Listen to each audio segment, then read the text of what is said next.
Assalamualaikum warahmatullahi wabarakatuh. Perkenalkan, saya Putri Dayanti dengan NIM 24060037 akan menjelaskan materi pada bab 7, urbanisasi dan migrasi desa kota, teori dan kebijakan. Baiklah, kita masuk pada materi pertama, yaitu 7.1 Dilema Migrasi dan Urbanisasi. Urbanisasi merupakan proses meningkatnya proporsi penduduk yang tinggal di wilayah perkotaan sebagai bagian dari transformasi struktural ekonomi yang ditandai oleh pergeseran tenaga kerja dari sektor pertanian menuju sektor industri dan jasa. Proses ini tidak terlepas dari adanya migrasi desa kota yang terjadi karena perbedaan pendapatan harapan antara wilayah pedesaan dan perkotaan, di mana kota dianggap menawarkan peluang ekonomi yang lebih baik daripada di desa. Perbedaan tersebut mendorong individu untuk berpindah dengan tujuan memperoleh tingkat kesejahteraan yang lebih tinggi dibandingkan dengan daerah asalnya. Namun dalam praktiknya, migrasi tidak selalu menghasilkan hasil yang diharapkan karena adanya keterbatasan lapangan pekerjaan di perkotaan. Akibatnya muncul dilema utama dalam proses migrasi, yaitu di satu sisi dapat meningkatkan kesejahteraan individu, namun di sisi lain juga dapat menimbulkan pengangguran di perkotaan. Ketika jumlah imigran melebihi kapasitas penyerapan tenaga kerja di kota, maka akan memunculkan adanya pengangguran.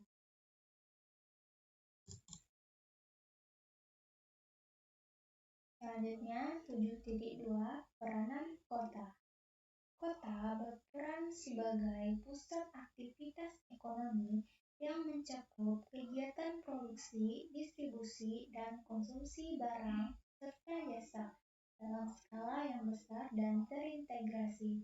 Konsentrasi berbagai aktivitas tersebut menjadikan kota sebagai penggerak utama pertumbuhan ekonomi, karena kota mampu menciptakan nilai tambah yang lebih tinggi dibandingkan dengan wilayah lain. Selain itu, kota menjadi tempat terkonsentrasi tenaga kerja, modal, serta berbagai bentuk aktivitas ekonomi buntren yang saling berinteraksi secara intensif. Nah, kondisi ini memungkinkan terciptanya efisiensi dalam proses produksi dan distribusi karena adanya kedekatan antara pelaku ekonomi pasar dan sumber daya. Oleh karena itu, kota memiliki posisi yang sangat strategis dalam struktur ekonomi nasional, serta berperan penting dalam mendorong proses pembangunan ekonomi secara keseluruhan.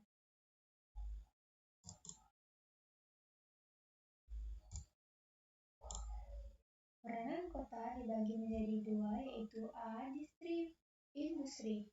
Distrik industri merupakan konsentrasi kegiatan produksi dalam satu wilayah yang saling terhubung secara ekonomi. Konsentrasi ini terjadi karena adanya keuntungan kedekatan lokasi.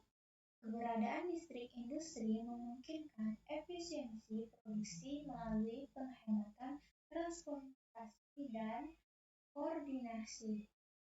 Hal ini meningkatkan daya saing perusahaan. Selain itu, distrik industri juga mendorong pertukaran informasi dan pengetahuan antar pelaku usaha. Proses ini mempercepat inovasi dan produktivitas antar ekonomi. B. Skala perkotaan yang efisien.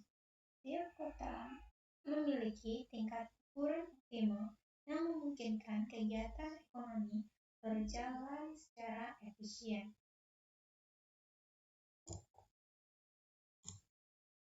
Ukuran ini tergantung pada keseimbangan antara populasi dan infrastruktur.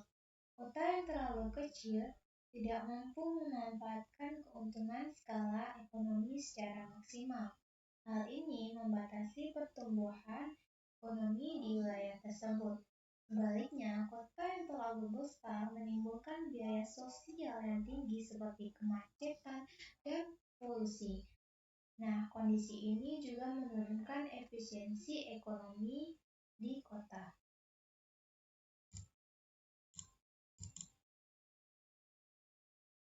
Selanjutnya, 7.3 masalah kota raksasa.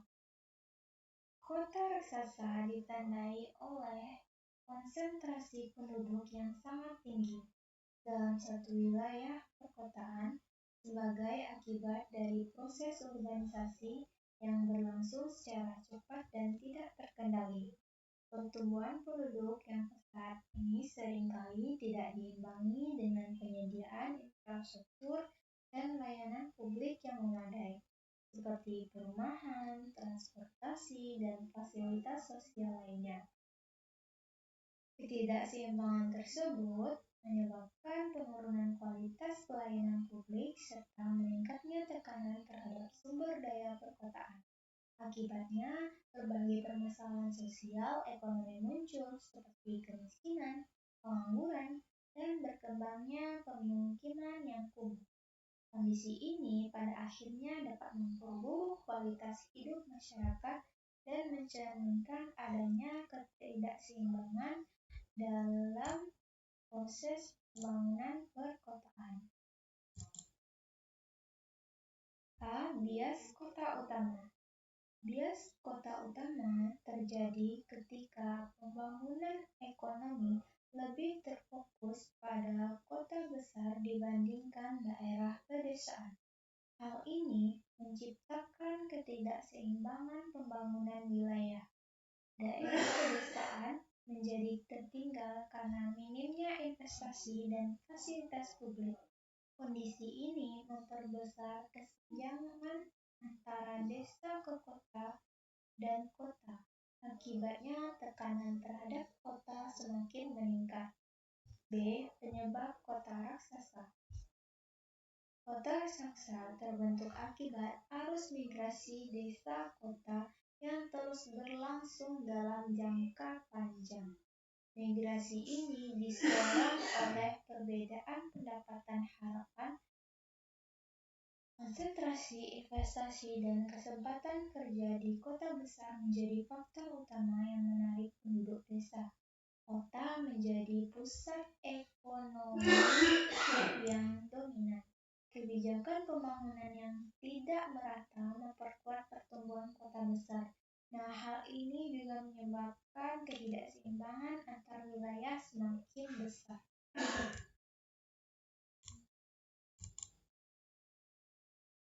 Selanjutnya, 7.4 sektor informal perkotaan. Nah, sektor informal mencakup berbagai kegiatan ekonomi yang tidak terdaftar secara resmi dalam sistem ekonomi formal dan umumnya tidak diatur secara ketat oleh pemerintah. Sektor ini berkembang sebagai respons terhadap keterbatasan lapangan kerja di sektor formal, terutama di wilayah perkotaan yang mengalami urbanisasi yang tinggi. Nah, banyak migran yang tidak berhasil memperoleh pekerjaan formal akhirnya bekerja di sektor informal sebagai alternatif untuk memperoleh pendapatan. Jadi, dengan demikian, sektor informal memiliki peran penting sebagai penyerap tenaga kerja dan membantu mengurangi tingkat pengangguran di kota. Namun, pekerjaan di sektor ini umumnya memiliki pendapatan yang rendah dan tidak stabil serta tidak disertai dengan jaminan perlindungan sosial, sehingga membuat pekerja menjadi lebih rentan terhadap risiko ekonomi. A. Kebijakan bagi sektor informal. Kebijakan terhadap sektor informal perlu diarahkan pada pengakuan dan pemberdayaan dan bukan penghapusan. Sektor ini sudah menjadi bagian penting dari ekonomi perkotaan. Pemerintah dapat meningkatkan produktivitas sektor informal melalui pelatihan dan akses pembiayaan. Hal ini dapat meningkatkan pendapatan pekerja. Regulasi yang fleksibel diperlukan agar sektor informal dapat berkembang secara berkelanjutan. Kebijakan yang terlalu ketat justru dapat menghambat aktivitas ekonomi di sektor informal. B. Perempuan di sektor informal. Perempuan banyak terlibat dalam sektor informal karena fleksibilitas waktu kerja yang ditawarkan. Hal ini memungkinkan mereka tetap menjalankan peran domestik. Meskipun fleksibel, pekerja di sektor ini cenderung rentan dan tidak memiliki perlindungan hukum. Nah, kondisi ini membuat perempuan lebih rentan terhadap risiko ekonomi. Selain itu, perempuan sering menerima upah yang lebih rendah dibandingkan dengan laki-laki. Hal ini menunjukkan adanya ketimpangan gender dalam pasar tenaga kerja. Selanjutnya, 7.5 Migrasi dan pembangunan. Migrasi merupakan bagian dari proses pembangunan ekonomi karena memungkinkan terjadinya alokasi tenaga kerja dari sektor yang kurang produktif menuju sektor yang lebih produktif, sehingga meningkatkan efisiensi ekonomi secara keseluruhan. Nah, perpindahan ini tidak hanya berdampak pada peningkatan produktivitas, tetapi juga dapat meningkatkan pendapatan individu yang bermigrasi karena adanya peluang kerja dan tingkat upah yang lebih tinggi di wilayah tujuan. Selain itu, migrasi juga memberikan dampak positif bagi daerah asal melalui remitansi yang dikirimkan oleh para migran, sehingga menunjukkan adanya keterkaitan ekonomi antar wilayah. Namun, migrasi yang tidak terkendali juga dapat menimbulkan tekanan di wilayah perkotaan, terutama jika jumlah pendatang melebihi kapasitas lapangan kerja dan infrastruktur yang tersedia. Oleh karena itu, diperlukannya kebijakan pengelolaan migrasi yang efektif agar manfaat ekonomi dapat dimaksimalkan tanpa menimbulkan dampak negatif yang berlebihan.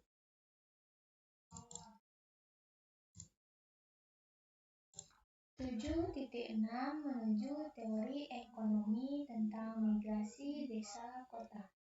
Migrasi desa ke kota merupakan fenomena yang umum di negara berkembang, yang dipengaruhi oleh perbedaan kesempatan ekonomi, menjadi fokus dalam teori ekonomi pembangunan. Salah satu model yang terkenal yaitu model Todaro. A. Deskripsi verbal Todaro. Model Todaro menjelaskan bahwa migrasi dipengaruhi oleh perbedaan pendapatan harapan antara desa dan kota. Pendapatan harapan sama dengan upah dikalikan dengan peluang mendapatkan pekerjaan. Migrasi tetap terjadi meskipun ada pengangguran di kota. Keputusan migrasi yang bersifat rasional. Proses migrasi menciptakan arus perpindahan yang berkelanjutan. B. Penyajian melalui diagram. Model Todaro dapat dijelaskan melalui hubungan tingkat upah desa, tingkat upah kota, peluang kerja di kota, serta upah kota biasanya lebih tinggi. Namun, peluang kerja terbatas dapat memunculkan pengangguran. C. Implikasi kebijakan. Penciptaan lapangan kerja di desa, pengendalian urbanisasi yang berlebihan. 3. Peningkatan keterampilan tenaga kerja. 4. Pemerataan pembangunan desa kota. Dan yang kelima, perencanaan pembangunan antar wilayah fokus tidak hanya di kota, tapi juga desa mengurangi kesenjangan wilayah.